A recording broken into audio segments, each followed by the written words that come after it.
บายดีตอนเช้าเนาะวันนี้จะมายามกับใส่เมื่อวานตอนเล็กเนาะประมาณ7-8 ลางเนาะมาคำมาใส่บ่ได้หลาย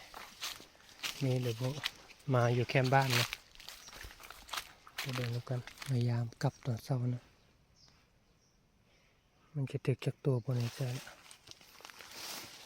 โดนแล้วบ่ได้ใส่อ๋อกับหายได้บ่โอ้ตัวนี้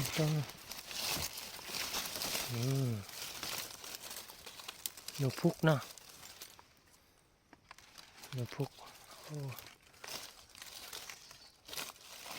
พอได้ปิ้งอยู่กับแกม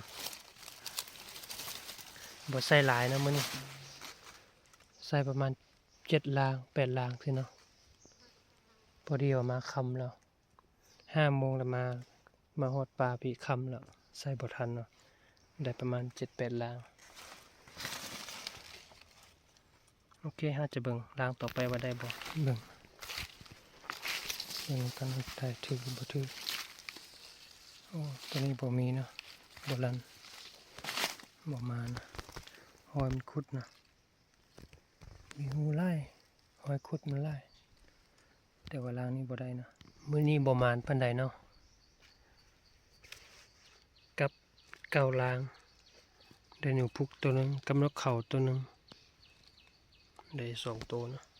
2 อย่างอยู่แคมป์บ้านเนาะอยู่สวนยางประมาณโอเคพบกันใหม่เทื่อหน้ามีเวลาแล้วสิพาไปโลป่า